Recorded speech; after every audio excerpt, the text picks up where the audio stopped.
ngeen jëf dal leen ak jàmm mbokku internetu info Actubuzz ñu wax ci daje bi nga xamante ni kii di Guy Marius Sagna daje na ko moom ak kii di avocat bu Ousmane Sonko di Juan Branco. moom Guy Marius Sagna fan yi nag mu amal ab tukki fële nga xamante ni moom moo di bitim réew, comme ni mu ko xamle ci page Facebook am di xamle ne daal ni ki démb daje na ak ki nga xamante ni moom moo di avocat bu Ousmane Sonko bi dëkk fële ca France di ab français espagnol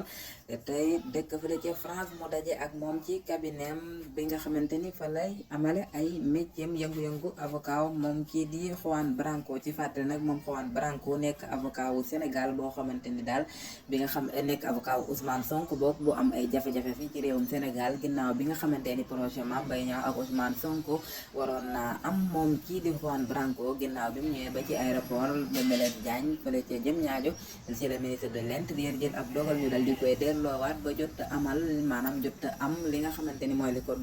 li waa may kii di Ousmane Sonko mun défendre que moom kii di Juan Branco mujj ko def ginnaaw bi nga xamante ni rek jàpp nañu kii di Ousmane Sonko ba teg ko ci kaso bi. moom kii di Juan Branco nag mu ñëw fii ci Sénégal dal di ñëw ci réew bi nga xamante ni ñu ngi ko doon tere ci ab conférence de presse boo xamante ni avocat yi layal kii di Ousmane Sonko ñoo ngi ko doon amal ba loolee waral moom Juan Branco nag dugg bi mu duggoon Sénégal kenn xamul fan la jaare ginnaaw boo xamante ni kii di procureur dafa jëdd signé woon benn mandat d'arrêt international maanaam fu ñu ko gis ñu jàpp ko moom Juan Branco mu dal di def ay pexe ba dugg ci réewum Sénégal nag jaarul ci avion ba dugg Sénégal. ci xam ñu wax yenn wax yi doon xam ne ni moom mu ngi jaar Gambie jël oto dal di jël li nga xamante ni moom moo di oto ñëw fii ci réewum Sénégal binnaaw bi nga xamante ni nag am na fi ay fan ñu di ko wër waaye bi muy dellu ñu xam le ni kat ñu ngi ko jàpp fële ca Mauritanie mu jaar ci ak gaal maanaam fexe ba génnaat réewum Sénégal te kenn gisu ko. ñi nga xamante ni ñooy tak déeri Mauritanie ñoom ñoo ko teg loxo dal di ko indi fii ci Sénégal waaye daal lu mat ñaari fan lañ ci teg ñu bàyyi ko mu delluwaat fële ci réewum France. moom kookee di Juan Branco bokk ci ñi layal Ousmane Sonko ki nga xamante ni sax moo ci am taxawaay bu am solo mu internationalisé combat bi nga xamante ni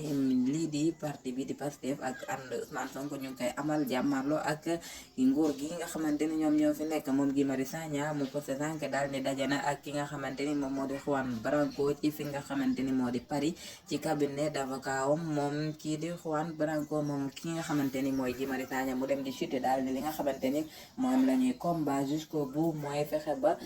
kii di Ousmane Sonko candidature bi nga xamante ni dara mënu koo tee nekk ñu fexe ba xeex ci lépp loo xamante ni mën nañ ko waaye itam fexe ba xeex ba mboolem détenu politique yi nga xamante ni jàpp na ni kii di président Macky Sall moom moo leen tëj ci kaso bi ñu libéré leen ñoom ñëpp Guy Marius Sagna dal di feeñal dal di jeexal ay kàddoom ni fii Sénégal libéré ndeel détenu politique libéré Ousmane Sonko dal def 2024 Ousmane Sonko candidat inshallah. jërë ngeen jëf info Actubuzz.